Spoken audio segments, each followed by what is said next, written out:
The first question that came from the audience is, how should I think about payback when crypto mining?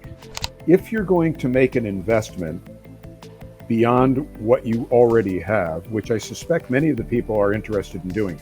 So last week we showed you if you had a computer that was capable of doing this, how should you think about payback when you have a computer already? And if you have a computer already, all that really you have to be concerned with is how much electricity are you using?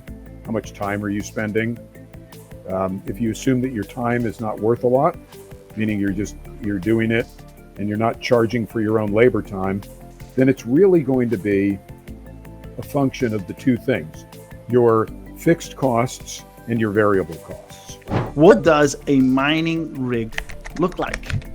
So what we're looking at here is a mining rig, okay? Can you see it pretty well? Perfect. You see the things that say GeForce RTX? Yes. Yes. So if you count the number of GPUs, this one is also these are called 3060 Ti's. So here's 1, 2, 3, 4, 5, and 6. And we're going to talk about slots, I'm sure, before we get done with it, but you'll see there's 2 little blue places right here. See, there's one blue one and then another blue one. Both of those have the ability to accept more GPUs. These GPUs right here in this mining rig are what are called NVIDIA 3060 Ti's non-LHR.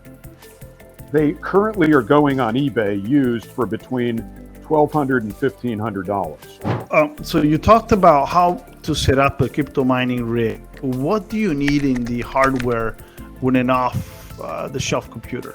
This is called a motherboard. Yep, perfect.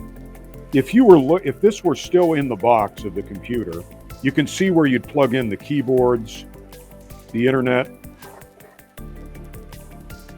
You know, that's the back of the computer, which is facing forward here, right here. That's the back of the computer. What's inside here, there's a fan, and then there's some memory that's here, a memory chip. And see these things right here? Those are called slots. And that one slot right here, the one that's very long, is the one that you would plug a graphics card into. So I think that probably makes sense to your audience in terms of that. So if you plugged a graphics card into that and you put some power on it, go back to my mining rig here. In other words, if I plugged something into the top of it too with power, if one of those was in there, we would be able to mine with that computer. How many GPUs can we support in an off-the-shelf desktop? If you go back to I'm going to go back to the motherboard again. You see, the graphics card needs to plug into that slot right here. See this thing? Yeah. That's the slot. So the way this thing is configured right now, how many GPUs can you run in there? One of them. That's it. Yeah. You're maxed out. However, what I'm going to show you in a minute or two is see these little guys next to it? Yeah. There's 2 more of those. We could actually use those to put GPUs in, but we're going to have to use a slightly different technology to do that.